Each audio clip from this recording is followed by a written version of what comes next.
My name is Cara D'Souza. I'm 29 years old, and last night I slept in a garage. Not because I had nowhere else to go, not because I asked to, but because when I rang the doorbell of the house I used to live in, suitcase in one hand, exhaustion stitched across my shoulders, my father opened the door, looked me in the eye and said, "You can stay in the garage. The guest room's for family." I didn't flinch, didn't correct him, didn't ask what I was, if not family. I just nodded, stepped back into the cold, and followed him around the side of the house like a guest at my own funeral. It had been 6 years since I'd seen him in person. The last time, we were both in black, at the cremation, my mother's. My father cried publicly for 30 seconds and then privately remarried a woman named Mira, whose voice was as sweet as her eyes were sharp. They didn't ask me to come back after the funeral. They didn't stop me when I left. And they certainly didn't ask what I'd been doing in the years since. Now here I was, back in Brentwood, the same suburban cul-de-sac, same tidy lawns, same mailbox rusting beneath the same bougainvillea vines. Nothing had changed, except me, but they wouldn't see it, because they weren't looking. No one answered the door when I arrived. I stood on the front porch with my suitcase leaning against my leg, listening to the dull hum of a ceiling fan behind the closed windows. After 5 minutes, I knocked again. Still nothing. I texted Dad. "Me. I'm here." He replied 30 seconds later. "Dad, use the side gate. No punctuation, no greeting." I walked down the narrow concrete path beside the house, shoes brushing leaves, silence clinging to the stucco walls. The side gate was already unlatched. I stepped through, and there it was, the garage, detached, low-ceilinged. One dusty window with faded lace curtains, an air mattress, a desk lamp, and a folded towel waiting on top of a mini fridge. The towel was stained. The air smelled like old cardboard and damp pine. I set my bag down without a sound. They didn't call it a garage, of course. They called it the converted unit, the same way they called my mother's sudden stroke a delicate condition and my exit from Stanford an unexpected gap year. It was always about optics. If it didn't look bad, it wasn't bad. Inside the house, the guest room, the one with fresh linen and temperature control, was already occupied by Aditya, Mira's son from her first marriage. He was family. I was legacy. An inherited obligation they didn't have the guts to reject out loud, so they used politeness as a blade. I met Aditya at dinner. He was seated where I used to sit, at the end of the oak table with the chipped corner, before Mira had it refinished and called it rustic. He barely looked up when I walked in. "Cara," my father said, not rising from his chair. "You remember Addy?" I did. He once stole my journal in 10th grade and read it aloud to 3 of his friends. That was before we all lived together. Before Mira's perfume started leaking into the hallway I used to call mine. I nodded. "Hey." He glanced at me, smirked, and returned to his phone. Dinner was dal, rice, and pan-fried okra. Mira insisted on hosting a simple, home-style meal for the family this weekend, her way of grounding the reunion in forced normalcy. There were 4 plates on the table. 3 had gold-trimmed napkins folded into fans. 1 had a paper towel. Guess which one was mine? No one asked what I'd been up to, not even vaguely. They asked if I'd found parking okay. They asked if I still drank milk with dinner like I used to. They asked if I remembered to take off my shoes when entering, but not a single question about the last 6 years of my life. As if I'd been frozen, put on pause, muted. As if I'd never existed beyond the frame they'd kept of me. When I excused myself after dinner to unpack, Mira offered me a flashlight. "The motion sensors are broken out back," she said, her smile tight. "Just wave it if the light doesn't come on." "I'll manage," I said. She blinked, then turned. On my way out, I noticed the new gallery wall in the hallway. Photos in brushed gold frames, matching family t-shirts from a vineyard trip, Aditya holding a champagne glass with my father, Mira smiling in a sari she wouldn't have dared wear 10 years ago, and in the middle, the biggest frame, the whole family in front of a lake house. No space left for additions, or for the original daughter. The garage didn't have heating, just a space heater with 1 flickering coil and a warning label peeling at the corners. I plugged it in anyway. The mattress hissed as I lowered myself onto it. The towel they gave me was now under my feet. I'd rather use my coat. Above me, the single dusty bulb buzzed in protest. I stared at the ceiling, eyes open. I didn't cry. I didn't shake. I didn't rage. I did what I'd learned to do in that house. I became very, very still. Tomorrow there would be dinner reservations. Tomorrow they'd take photos in public, smiling like nothing had ever cracked. Tomorrow they'd toast Aditya's new job and call it a fresh start for the family. And tomorrow I'd sit there again. Quiet, calm, unseen. Until I wasn't. But not yet. Let them have tonight. Let them think I came back small. Let them believe the garage is where I belong. Because the truth? You can build an empire from a garage. You just don't have to invite everyone in. The morning light crept in through the garage window like it was apologizing.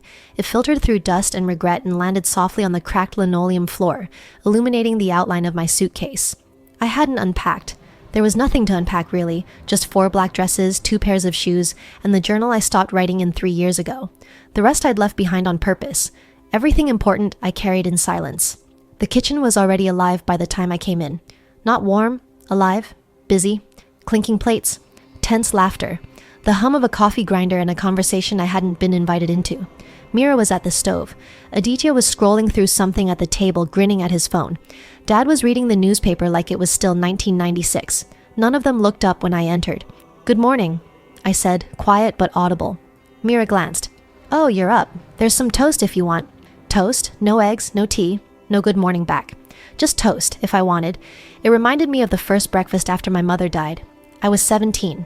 I came down the stairs with puffy eyes and dry lips, hoping someone would tell me what to do, what to eat, how to breathe now that the only person who made the house feel like a home was gone.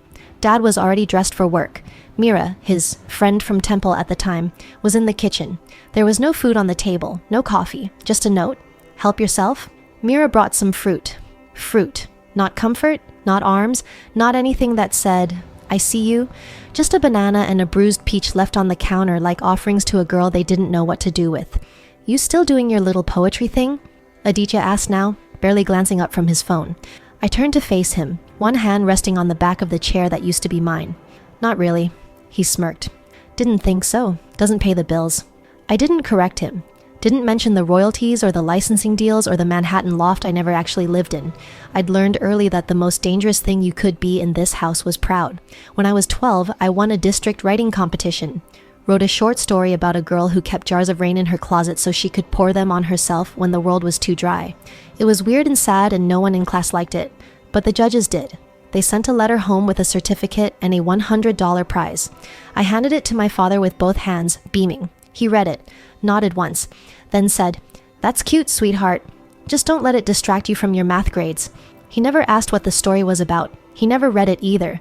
I used the prize money to buy blank notebooks and a fountain pen. He told me later it was a waste. "Toast's getting cold," Mira said, not turning. I sat. The chair wobbled slightly. The legs were uneven, or maybe it was just me. I spread butter in slow circles and stared at a smudge on the plate. Every bite tasted like cardboard, like memory. My birthdays had started shrinking the moment Mira moved in. At first it was subtle, a cake instead of a party, a card instead of a gift. Then one year, there was nothing. I asked Dad if we were doing anything. He blinked like he genuinely hadn't remembered. "Of course, Kara. Mira's organizing something for next week. Family's busy this weekend." There was no next week's celebration. I spent that night watching TV on the living room floor, while they attended a wedding reception across town. They didn't say goodbye when they left. I ate dinner alone, instant noodles and half a mango. The same mango my mother used to slice like a rose. I looked at Dad now. He turned a page of the paper, didn't speak, didn't even pretend to ask how I slept. It was like 6 years had evaporated, and I'd been dropped back into a role I hadn't auditioned for but was expected to play flawlessly. Quiet daughter, unwanted ghost, table ornament. The first time I realized I didn't belong was in 10th grade. Mira caught me coming in from a school poetry slam. I'd won second place. Had the certificate in my hand. My friends were buzzing on my phone with messages of congratulations. She looked at my clothes and said, "You know, Kara, you'd be so much prettier if you dressed like the other girls. A little more color, a little more effort." I was wearing black because it made me feel safe, because I didn't want to be seen. Because it was the anniversary of my mom's death and no one in the house had said anything. "Dad," I said now, voice even, "do you remember what today is?" He looked up, slightly, then back down. Saturday. Mira poured herself tea. That was it. Not a single flicker of awareness. Not even a manufactured one. The worst part wasn't that they forgot. It's that they never tried to remember. In college, I wrote a long-form piece for a campus magazine titled Inheritance. It was about generational silence, the kind that passes from parent to child like furniture nobody asked for. I didn't list names, didn't accuse anyone, just described a house with too many rooms and too little love. A girl who folded herself into corners to avoid taking up space. The piece went viral in certain circles. A professor emailed me, called it quietly devastating. I never told anyone in my family, because I knew they'd never read it. And if they did, they'd say, "Why bring all this up now?" "Big dinner tonight," Mira said cheerfully. "You have something to wear, right?" I looked at her. Her earrings matched her coffee mug. She didn't look at me when she asked. "I'll find something," I replied. "Try not to be late. It's Aditya's night." Of course, because every night was. I stood and cleared my plate, rinsed it quietly, dried it, put it away. Old habits. They never really leave you. They just bury themselves beneath new armor. Back in the garage, I stared at the blank wall for a long time. I opened my journal. The one I'd stopped writing in. On the last page was a note I'd scribbled in a hotel room 2 years ago. "Forgiveness doesn't mean they get to know who you've become." I stared at it for a while. Then I turned the page and wrote one sentence. "Tonight, they'll see the ghost they buried walk through fire. Not for revenge, not for drama, but for truth. The kind you can't deny when it walks past you in heels and silence." The garage smelled like wet cardboard and old effort. The kind of smell that clings to clothes, to memory, to dignity. I sat on the edge of the air mattress, elbows on my knees, watching the steam from my breath swirl in the early evening chill. There was no insulation, no heating, other than the single-space heater glowing orange beside the dusty mini-fridge. I had moved it close to the mattress not because it helped, but because it gave off the illusion of care. Even fake warmth is better than none at all. I hadn't meant to stay more than one night. That was the plan. Drop in, show my face. Quietly leave before anyone had the chance to disappoint me further. But Mira had been clear over breakfast. "It'll be lovely to have you join us tonight. Everyone's going to be there, even the Kumars. They always ask about you. Such a shame you left Stanford." That part was a test. The smile, the tone, the reminder. They hadn't asked about me. No one had. What Mira meant was, it would look good if you were there, like a reunion, like a family, like something it wasn't. I unzipped my suitcase. 4 black dresses, 1 silk blouse, a wool blazer. That's it. No makeup bag, no accessories, no heels. I hadn't packed for performance. And yet, the performance had already started. I reached under the mattress and pulled out the towel they'd left for me. It was the color of milk that had been left out too long. Stiff, slightly sour smelling. Folded like it had been waiting for someone who wasn't supposed to ask for better. I touched the hem of it and realized something was still taped to the corner. A label. Garage rags. Donate. It was crossed out. Not removed. Just crossed out in black marker. There was no shower in the garage. Mira hadn't offered the guest bathroom. Aditya was using that. Instead, she had pointed vaguely toward the side path and said, "We still have that Planet Fitness card. It's 10 minutes away." As if I should be grateful for the option. As if it were generous even. I took an Uber. The driver asked if I was staying nearby. I said yes. He asked if I was visiting family. I didn't answer. At the gym, I stood under hot water for too long. The tiles were cracked. The fluorescent light buzzed above me. I held the towel around my shoulders and stared at my reflection in the scratched mirror. I looked blank, like a coat on a hanger, like someone between roles. That used to scare me. Now it felt like potential. Back at the house, the garage was darker than before. The motion sensor didn't come on. I stood at the side gate and waved my arm a few times. Nothing. Then I remembered Mira's words. "Just wave it if the light doesn't come on." And I laughed, just once. A single breath. There was no bulb. The fixture was empty. There had never been one. Inside, I sat at the desk, if you could call it that. It was a folding table, the kind used for garage sales or poker nights. On it sat a lamp with a broken neck. I twisted it to face downward so at least it wouldn't blind me. Under the table were boxes, labeled in Miera's handwriting. Kara. Old stuff. Books. Dusty. Trophies. I opened the last one. Inside were ribbons from middle school, a certificate for most creative in 7th grade, a dented medal from a science fair, a plastic trophy with my name spelled wrong, Cara de Souza. The gold paint was peeling. I ran my finger along the edge. It came off in flakes. There was a photograph buried at the bottom, me and Mom. Sitting on the front steps of our old apartment before the house, before Brentwood, before the idea that money could replace tenderness. She had her arm around me. I was wearing a paper crown. It was my 8th birthday. I remember that day clearly.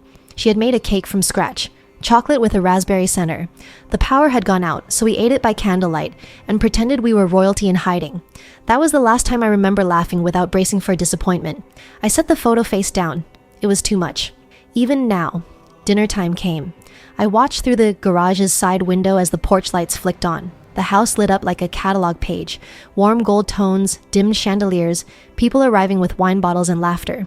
None of them came back to check if I needed a ride. Mira had mentioned the dinner almost casually. a rooftop restaurant downtown. One of those places that puts edible flowers on every plate and calls it art. I Googled it after she left the garage that morning, saw the prices, the exclusivity, knew immediately why they hadn't offered me a seat. It was for show, and I wasn't the right kind of prop. I changed in silence.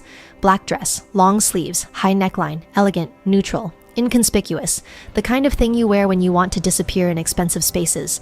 I applied lip balm, pulled my hair into a low knot, no jewelry, no perfume. I wanted to smell like distance. Outside, the night had turned sharp. I waited by the curb for my ride. A different Uber, a different driver. This one didn't speak, just glanced at me in the rearview mirror when I gave the address and nodded. I liked that. Silence is underrated, especially when it lets you think. As we pulled away, I glanced back. The garage light never came on, not because I hadn't waved enough, but because they never expected I'd need it. I arrived at the restaurant 10 minutes before them. The host recognized me instantly. "Ms. D'Souza," he said, stepping out from behind the reservation podium. "Welcome back?" He didn't say it loudly, no theatrics, just a quiet nod, the kind meant for people who didn't need announcements. "I'm here for a private event," I said. He smiled. "Yes, the Patel party. Rooftop terrace." It wasn't under my name, of course. The reservation had been made by Mira's family friend, someone with enough status to secure a long table on a Saturday evening. I hadn't been listed on the guest count. I never was. But I didn't need to be, because while they were still climbing the staircase of this place, I had already helped redesign the menu 2 months ago. The elevator ride to the rooftop was silent. I was alone. The doors opened into a dim lounge of curated glassware, backlit bottles, and strategically placed shadows. Music played softly. Jazz, with just enough mood to feel expensive. I stepped out onto the terrace. It was gorgeous. String lights, fire pits, a view of the skyline that looked like it had been airbrushed. Everything was soft-lit and perfect, and cold. Not the temperature, the people. They were already arriving. Hugging, posing, exchanging compliments with calculated warmth. I spotted Mira in emerald satin, orchestrating the seating like it was a chessboard. She hadn't seen me yet. That gave me a moment. My phone buzzed. HarperCollins, draft deadline. Reminder. Inheritance, a memoir. Subject, legal review complete. Title cleared, forwarded to marketing. I locked the screen. Not yet. I took a step toward the bar, then paused. The bartender caught my eye. "Ms. D'Souza?" I nodded. "Would you like your usual green apple spritz, no sugar?" He remembered. I gave him a soft smile. "Yes, thank you. I hadn't told anyone about this place. Not my agent, not my friends, not even my assistant Layla. It was where I came to think, to write, to sit alone without being asked why. Sometimes I booked a booth for hours and just edited manuscripts. The staff never bothered me. They refilled my tea like I was royalty and never asked what I did for a living. That's why I kept coming back. And why I'd help the chef reimagine the dessert menu in exchange for nothing but silence. "Fancy seeing you here." Mira's voice rang out behind me. I turned. She looked me up and down. Her eyes skimmed over my dress, searching for flaws. None visible. She seemed disappointed. "You look nice," she said. Her version of a slap. "You too," I said politely. She smiled tightly. "We weren't sure you'd come." I wasn't either. A flicker of something, irritation maybe, crossed her face. Then she turned and gestured toward the long table. "We're sitting over there. You'll be on the end with the Kumars. Not next to Dad, not next to Aditya. The Kumars. A couple I hadn't seen since I was 19, who once called me that intense one because I didn't laugh at their jokes. I nodded and followed her without another word. As we approached, I passed a waiter carrying an appetizer tray. He stopped, blinked. "Ms. D'Souza?" I paused. "I didn't know you were with the Patel party." I tilted my head. "You remember me?" He laughed, lowering his voice. "Are you kidding? You helped write the training protocol for the new fine dining staff. My friend Sarah still talks about how you corrected her wine pairing. Politely, I promise." Mira looked puzzled. "I'm just here for dinner," I said softly. "Not business." He nodded. "Of course. Let me know if you need anything." Then he turned and disappeared into the kitchen. Mira didn't say a word, but I could feel the question radiating from her. Who the hell are you really? The answer. Someone they'd never asked about. I took my seat at the end of the table. The Kumars arrived, friendly, polite. They remembered my name, barely. The wife asked if I'd gone into teaching like my mother would have wanted. I said no. "I work in publishing." "Oh," she said. "Like printing?" Kind of, I replied. There was no point explaining what a ghost imprint was, or that 3 of the top 5 authors on the New York Times bestseller list owed their careers to the strategy sessions I'd quietly architected, or that I was one of them. Under a pseudonym, of course, C.E. Lark. The name no one in my family had ever Googled, because they didn't know it existed, because they never thought to ask. My phone buzzed again. Layla. Reminder. Tech panel at 10 a.m. tomorrow. Your driver will be outside the hotel by 9:20. Want me to reschedule? Me. No. Keep it.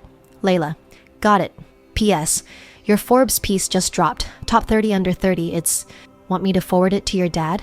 I stared at the message, then typed, me. Let's wait. Aditya arrived late, in a jacket 2 sizes too tight and shoes that looked borrowed. He fist-bumped the waiter and called him boss. He winked at the hostess. He made a joke about Bitcoin that no one laughed at. Then he spotted me, his face twisted. Didn't know you were coming, he said, sliding into the seat next to Dad. Didn't know I needed permission. He raised his eyebrows. Didn't say you did. Then leaned back and turned away. It was always like this. But now I saw it for what it was. Insecurity in designer clothes. As the entrees were being served, I noticed the woman at the next table staring at me. Mid-30s, alone. Leather-bound notebook in her lap. Glasses perched low on her nose. She hesitated, then leaned over. I'm sorry, she said. Are you... C.E. Lark? I blinked. Mira turned. I held the woman's gaze. No, I said gently, but I get that a lot. She apologized profusely and returned to her seat. I watched Mira pretend not to care, but her fork had paused midair. By dessert, the energy had shifted. People were full, louder, looser. Mira had opened a bottle of wine and was giving a speech about family. How proud they were of Aditya. How lucky they all were to be together. How blessed. I clinked my fork against my glass, not to interrupt, just to listen, to mark the moment, because soon they'd realize what they'd built this entire illusion on. Absence. Mine. And what happens when absence walks back into the room taller than they remember? Later, I slipped out before the bill came. No announcement, no hugs, no scene, just a quiet exit through the back. I asked the host to send the valet for my car. He blinked. Did you park with us? No, I said, but the black sedan I came in is still waiting. He smiled. Of course it was. The door to the car opened before I touched the handle. Inside, the seat was warm. A bottle of spring water waited in the cup holder. The driver nodded once. Back to the suite, ma'am? Yes. No questions, no explanations, just service. The kind I never received in that house. I didn't check my phone on the way back. I didn't need to. Because tomorrow, I wouldn't need a screen to say what was coming. Tomorrow, all I had to do was sit at a table and let someone else say my name. Out loud. In front of them. The next morning, the air in the garage felt lighter. Not because anything had changed inside it, but because I had. I lay in bed for an hour after sunrise. Not asleep, not restless. Just waiting. Letting the stillness steep. Because sometimes the best revenge is just time. Time spent watching the people who discarded you pretend they still matter. I dressed slowly. A black turtleneck, gray wide-leg trousers, no jewelry, no embellishment, the kind of outfit that said, I'm not trying to impress you, because I wasn't. I was done trying. At 9:10, my phone buzzed. Driver. Outside when you're ready. I zipped up my coat, grabbed my tote, and stepped into the morning. No one in the house knew I was gone, because I hadn't told them. And they hadn't asked. The conference was quiet luxury. Wood-paneled walls, soft lighting, a crowd of expensive discretion, tech founders, brand architects, venture partners. I'd been invited to speak on a panel called The Invisible Hand, Building Empires from Behind the Curtain. Ironic, because that's all I'd ever done. As I waited backstage, a woman approached. Mid-40s, structured blazer, clip-on badge that read, Pragya Chowdhury Taksha. Event host, The Crest Network.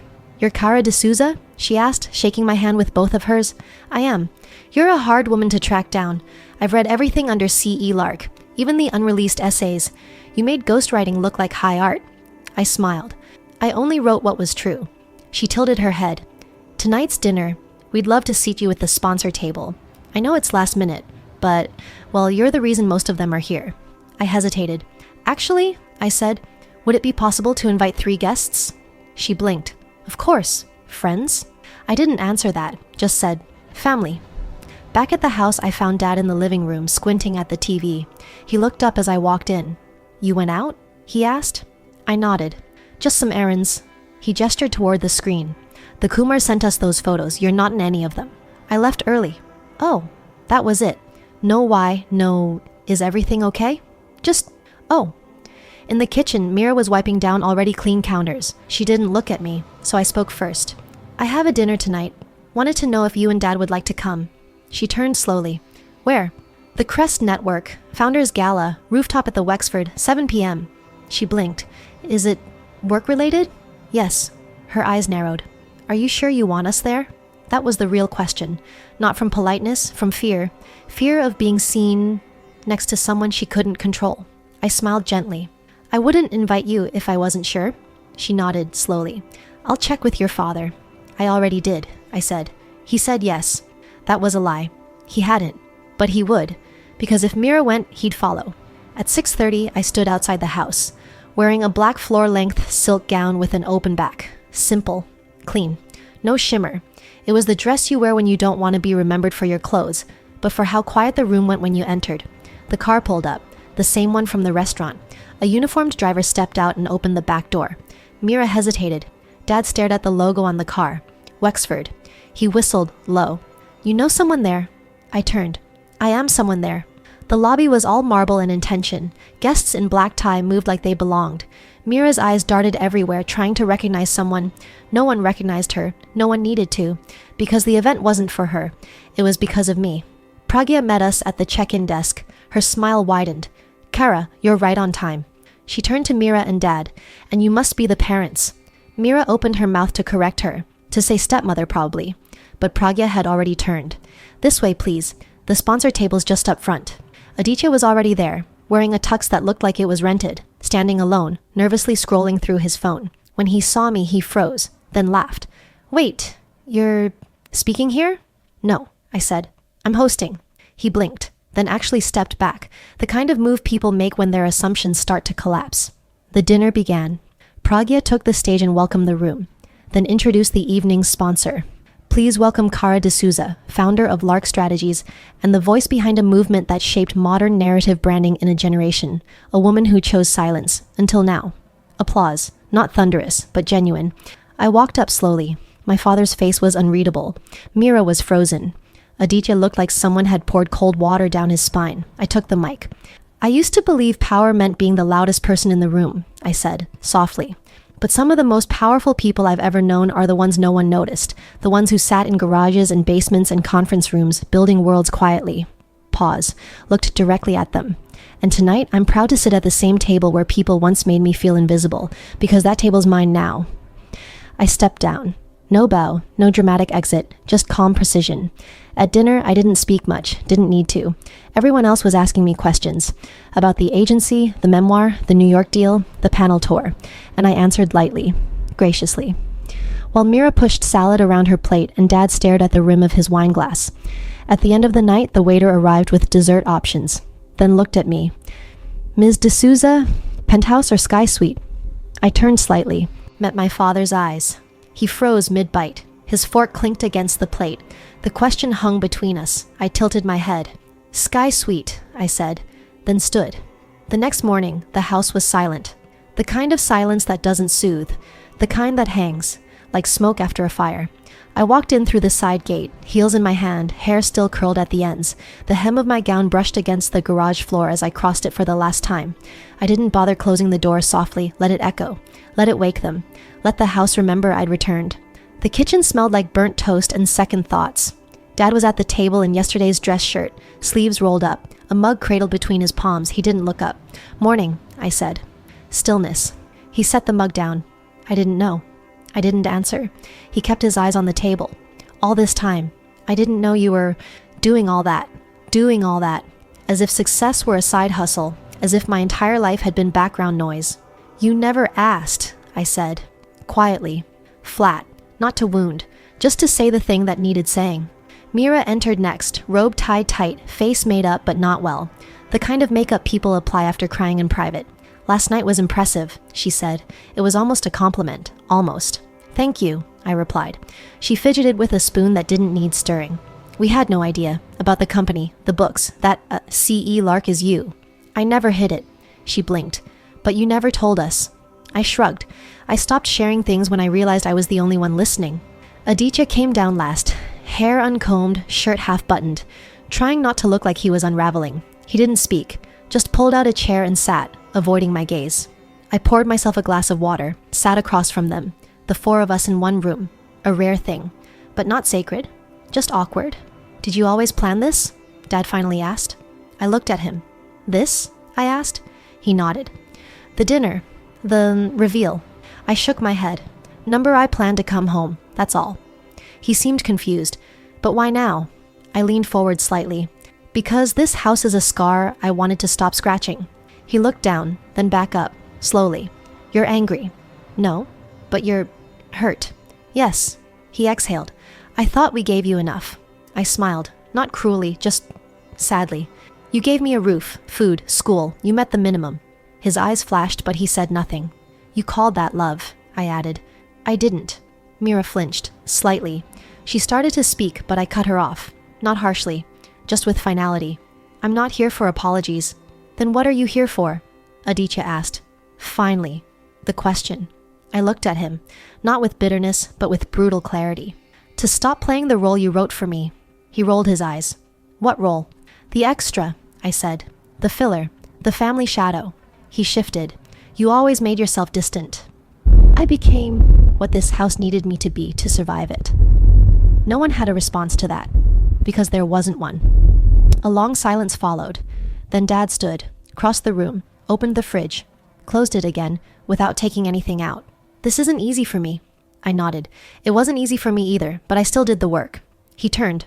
What work? I let that sit, let the room absorb it, then said, the work of becoming someone despite you? Mira's hands were trembling slightly. She pretended to adjust her robe. I didn't mean to push you out, she said softly. You didn't, I replied. You just gave Dad someone else to focus on. And he did. That landed harder than anything else, because it was true, and not even she could pretend otherwise. I never hated you, she added quickly. I never needed you to, I said. I just needed space to grow, and this house didn't offer it. Aditya stood suddenly. This is all so dramatic. I looked at him, then reached into my bag and pulled out a small white envelope, slid it across the table toward him. What's this? He asked. An invoice. He laughed, confused. For what? For the rent. Silence. I bought the house last year, I said. It's under a trust, for privacy. They froze. Mira's mouth opened slightly. Dad just stared. You're lying, Aditya said. I shook my head. I was tired of bleeding emotionally, so I chose a different currency. The garage, the toast, the towel labeled garage rags. All of it. In my house. Mira stood slowly. Her lips trembled. I didn't know. I held up a hand. I'm not evicting anyone. Then why? Because I needed you to know. There's a difference between punishment and clarity. I wasn't punishing them. I was illuminating the cost of erasure. I stood and finished my water, slid the empty glass into the sink, wiped my fingerprints from the counter. Old habits. Then I turned. I'll be moving my things out today. Mira asked, where will you go? I smiled. Home. Dad followed me to the door, not to stop me, just to watch, like he finally realized I was real. Will we see you again? He asked. I paused. Depends. On what? On whether you start treating me like I was always enough. He didn't reply, didn't nod, didn't promise. But his eyes? They changed. And that was enough. I stepped outside. The morning sun was softer now, the air lighter, not because anything had changed, but because I had. 2 days after I left, my inbox was flooded. Not from strangers, not from followers, but from ghosts. The kind with family last names and memory triggers I hadn't thought of in years. Subject, so proud of you. Subject, just saw the article, let's reconnect. Subject, Kara. Was that really you on TV last night? It was funny. People who never remembered my birthday now wanted to remember me publicly, because that's how recognition works. They don't care who you are until the world tells them you're someone. The Forbes interview dropped on a Tuesday. Soft press. No headlines, just a video. 23 minutes long. A fireside chat with a slow zoom. The host asked gentle questions. I answered without flourish. Calm, measured, real. When she said, your story feels like a quiet revolution, I smiled. Quiet was the only volume I had for a while. Within hours, the video hit 1 million views, not because I promoted it, but because people loved the sound of dignity speaking softly. That night, Mira texted me. Mira, your cousin sent me the video. Everyone's talking. Mira, the group chat is blowing up. Even Aunt Mira was impressed. And you know how she is. Mira, you handled yourself beautifully. I didn't reply. Not to be cruel, but because some messages don't deserve answers. They deserve echo. By Thursday, the invitations started. Panels, keynotes, board positions, documentary segments, none of them from people who used to step over me to talk to Aditya. Funny how the world works. The same girl who wasn't guest room worthy was now being offered penthouses to speak about resilience. I moved into my new apartment on Friday. High ceiling, floor-to-ceiling windows, bookshelves built into the walls, a quiet place. Clean. Mine. There was a note from the building manager on the Marble Island. "Welcome back to the city, Ms. D'Souza. We're honored to have you." No spotlight, no applause, just space. And that was the only reward I'd ever needed. The next week, I received an invitation. Mailed, embossed, formal. "You are cordially invited to the D'Souza annual spring dinner, honoring family, legacy, and growth." At the bottom, a handwritten note from Dad. "Would mean a lot if you came. Just dinner, no speeches, just us." I stared at the card for a long time. I didn't rip it, didn't throw it, didn't frame it. I just placed it in a drawer, because that's what history is. Not something to destroy, something to store. Quietly, privately, until it serves a purpose. Word spread faster than I ever intended. Old teachers emailed. High school classmates left DMs filled with nostalgia they hadn't earned. Even the principal, once accused of underestimating me, posted the Forbes article with the caption, "Proud to have known this remarkable alumna." He spelled my name wrong, but the damage was already done. They couldn't unknow who I was now. Mira's friend Tanya texted me. "Tanya, you've always been so low-key. I had no idea. We're doing a brunch. You should come." I remembered Tanya once mocked my shoes in 9th grade and claimed I tried too hard to sound smart. I left her on red, not to dismiss, but because I'd already graduated from needing correction. The family group chat changed its name, from D'Souza Fam to House of D'Souza. Someone added me back in, probably Mira. I watched the messages pile up. Photos from old albums, throwbacks. One of me at 12, holding a spelling bee trophy. Dad commented, "Always destined for greatness." Aditya replied with a gif of applause.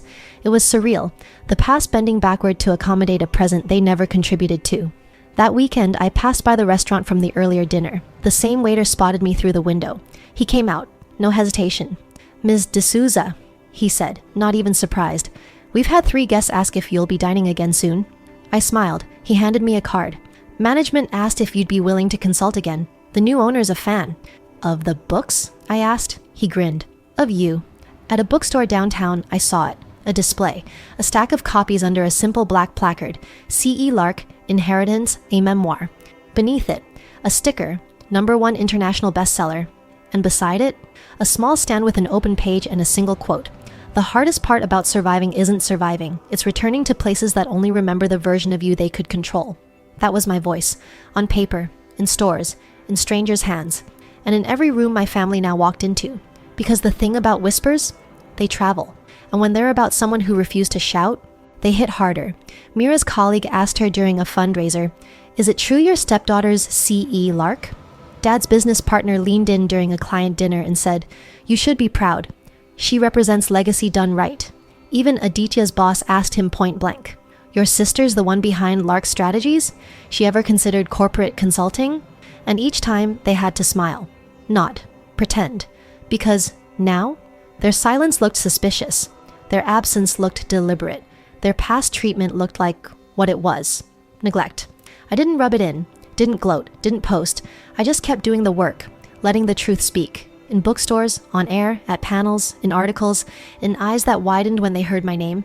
Because they don't ask why you were in the garage anymore. They ask how you got out. And I never answer. Because some victories aren't meant to be explained, just lived. The letter came on a Tuesday. Not a text, not an email, a real letter, handwritten, folded neatly. No return address, but the handwriting was Dad's, sharp, left slanted, just like the notes he used to leave on the fridge. "Please, switch off the lights. Milk's in the back, not expired. Don't be late." I opened it slowly like a wound that had started to heal. "Kara, there's no excuse, only distance. The kind that grows when you think time will make things better without effort. Mira and I are moving, selling the house. She wants to start fresh. I think she's right. It's time. If there's anything in your room that you want to collect, the door's open. I'll be at the cafe on Sunday morning. If you feel like joining me, no pressure, just coffee. Love, Dad." I folded the letter and stared at it. Not because of what it said, but because it said love. He hadn't used that word since I was 16. Not even when I left for college, not even in emails, not even in absence. I waited until Sunday. I didn't text back, didn't confirm, just showed up. Not at the cafe, but at the house. Because some ghost deserved to be buried alone. The street was the same. Overgrown hedges, peeling paint on the neighbor's fence, familiar cracks in the pavement. But the house felt smaller. Not because it had changed, because I had. I didn't knock. I used the old key under the third potted plant. Still there, still rusty, still mine.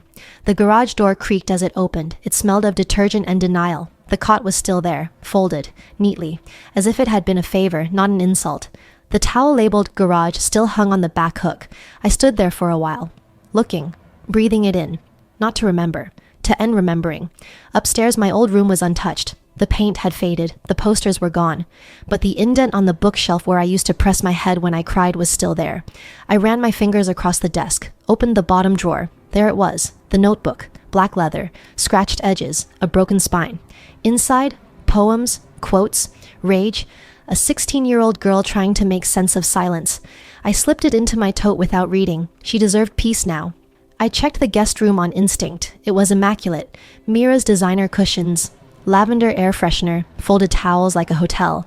It was always ready. For someone else, never for me. I walked back downstairs, paused in the hallway. The family photos still hung on the wall. Mira, Dad, Aditya, laughing at a beach I was never invited to. A birthday cake I didn't blow out. A graduation I didn't attend. My frame was there too. One, tucked at the edge. From kindergarten. No updated photo, no adult version. Just the child version they preferred. I stared at it for a long time, then took it off the wall. Not in anger, in reclamation. Before leaving, I slipped a card under the guest room door. Plain. No envelope. On it. The room wasn't the wound. The silence after was nothing else. Just that. I didn't go to the cafe. I didn't need to hear justifications or witness guilt masked as growth. I had what I needed. My voice, my name, my absence. A week later, Mira emailed. Subject. The card. Message. I didn't understand it at first. Then I sat in the guest room. Alone. It was quiet. I finally heard what wasn't said all these years. I'm sorry. Not just for the room, but for the space I never gave you in this family. I didn't respond. Not out of spite. But because closure isn't a conversation, it's a decision. And I had already made mine. Months passed. The house was sold. I read about it online.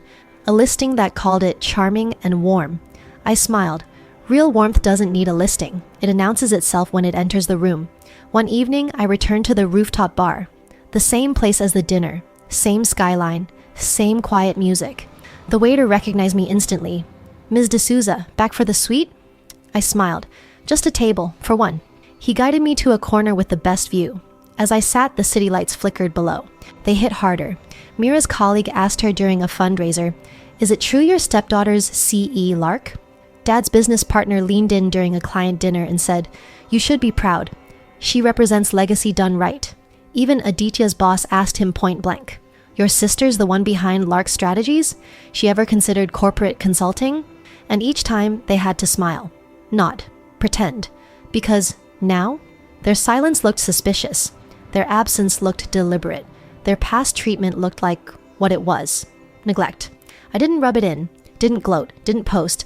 I just kept doing the work, letting the truth speak. In bookstores, on air, at panels, in articles, in eyes that widened when they heard my name. Because they don't ask why you were in the garage anymore. They ask how you got out. And I never answer. Because some victories aren't meant to be explained, just lived. The letter came on a Tuesday. Not a text, not an email, a real letter. Handwritten, folded neatly. No return address, but the handwriting was Dad's. Sharp, left slanted, just like the notes he used to leave on the fridge. Please, switch off the lights. Milk's in the back, not expired. Don't be late. I opened it slowly like a wound that had started to heal. Kara, there's no excuse, only distance. The kind that grows when you think time will make things better without effort. Mira and I are moving, selling the house. She wants to start fresh. I think she's right. It's time. If there's anything in your room that you want to collect, the door's open. I'll be at the cafe on Sunday morning. If you feel like joining me, no pressure, just coffee. Love, Dad. I folded the letter and stared at it. Not because of what it said, but because it said love. He hadn't used that word since I was 16. Not even when I left for college. Not even in emails. Not even in absence. I waited until Sunday. I didn't text back, didn't confirm, just showed up. Not at the cafe, but at the house. Because some ghost deserved to be buried alone. The street was the same. Overgrown hedges, peeling paint on the neighbor's fence, familiar cracks in the pavement. But the house felt smaller. Not because it had changed, because I had. I didn't knock. I used the old key under the third potted plant. Still there, still rusty, still mine. The garage door creaked as it opened. It smelled of detergent and denial. The cot was still there, folded, neatly, as if it had been a favor, not an insult.